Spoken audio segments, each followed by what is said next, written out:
Three, two, one. And this is Ken Kraetzer at the United States Military Academy. I have a chance to talk with one of the women's assistant basketball coaches, Jenna McLaughlin. And Jenna, exciting times for women's basketball here at West Point. You're going to go play Maryland on Sunday in the NCAA tournament.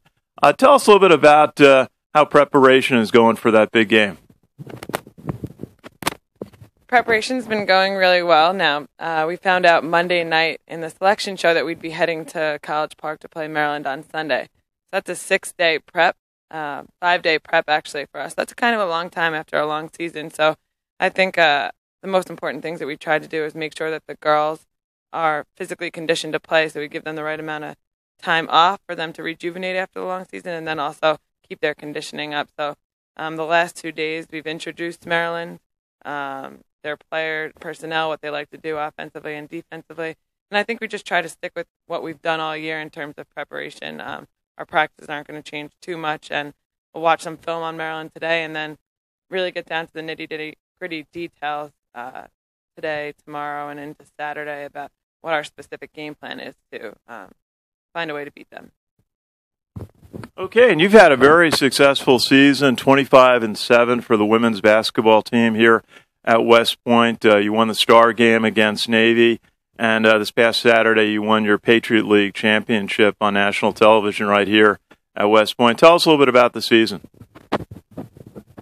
25-7, I think, speaks for itself. We've had an unbelievable season, and I think a lot of that credit can go to how hard and how prepared these girls were all year. Between Kelsey, Jen, we had some tremendous leadership and overall will to win. I know the girls talked a lot about what was going to separate them this year, and they talked a lot about the military component here that no other team, with the exception of Navy, really has. So I think that this season it went really well, that they were committed every game to winning one game at a time, and at the end of the day, it led us to a championship. So I'd have to give credit to definitely the players, and then Coach McGarity and Coach Mullen really prepping every time to win each game one at a time.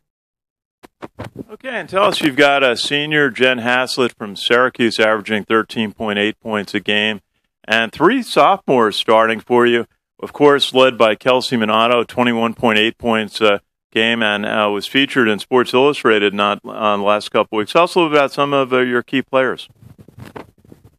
Yeah, faced in the crowd. That was fun for Kelsey. I think we all woke up and were like, Kelsey, we've been made Sports Illustrated. But a lot of these sophomores, including Kelsey, Amy, Bree, Jean off the bench, got a lot of minutes last year. So although sophomore is relatively young, they're a very experienced team. Kelsey obviously has played so many minutes, and everybody one of those starters. So I think that although they are sophomores, it's still an experienced team. And then to have Jen Haslett really be the focal point, our captain, and to have those girls be able to follow her.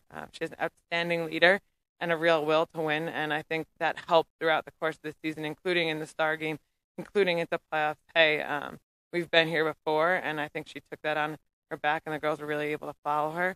And then again, Olivia Stretchman, a junior who has a lot of minutes played. But I think most of all, it's the team in general from 1 to 18 who played a key role in us winning. I think practices were extremely competitive. And Kelsey's such a humble leader. Same thing with Jen, like very humble leaders.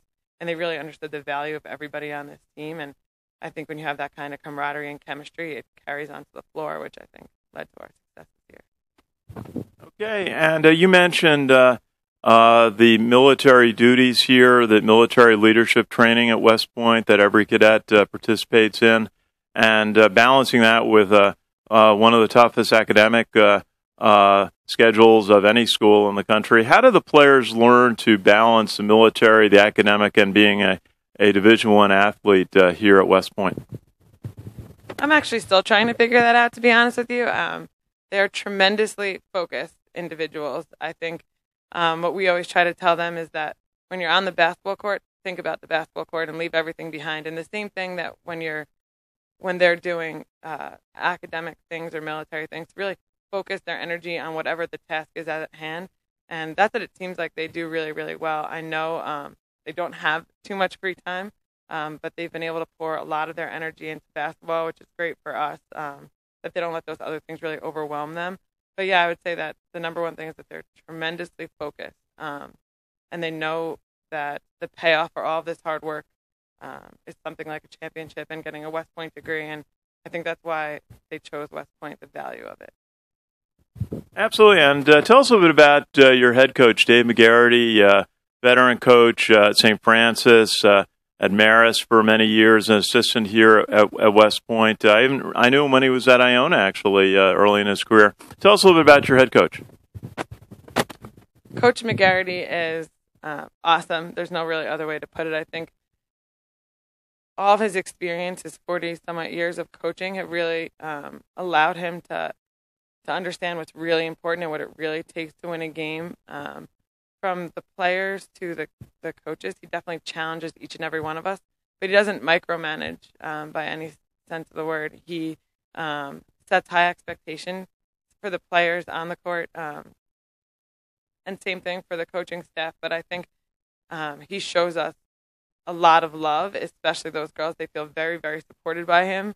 And again, he challenges his players. But at the same time, he'll give them a big hug, and I think that's what they love about him, is that he has that grandpa-esque quality about him. But everyone has so much trust in him because he's done it for so long, and he's had so much success in his career that I think it's pretty natural for everyone on staff, including one of the players, to trust him and his instincts and to do whatever he says. Okay, and then the big game is Sunday in the NCAA tournament at Maryland, a famous site for NCAA games going back many decades. And I hear you got a big crowd of Army supporters. I'm sure a few people from Army folks from Washington, D.C. will be at the game, and should be fun. What are your thoughts about game day in the NCAA tournament? Yes, from what we understand already, the Army section is already sold out, so I think we're already really looking forward to the kind of support we'll have down in College Park. I think it's a perfect place for us. Like you mentioned, D.C. is pretty close. We're going to have some important people at our game. But I think overall it's just going to be a great experience. NCAA is, doesn't happen very often. Obviously, it only happens to one team in the Patriot League. So the girls are really trying to embrace and enjoy the moment. And I think we're going to head down there and put our best foot forward. And, basketball is a game that you never know. Anything can happen. And I think we're going into the game knowing that, and with having everyone from Army supporting us. Okay, Jenna McLaughlin, assistant women's basketball coach here at West Point. Best wishes to everybody at Army, our good friend Dave McGarity, and all at West Point for the game at College Park. And will be seen on ESPN2 starting at 12:30 on Sunday. Best wishes. Thank you. Go Army. This is Ken Kraetzer for WWII and Sons of the American Legion Radio.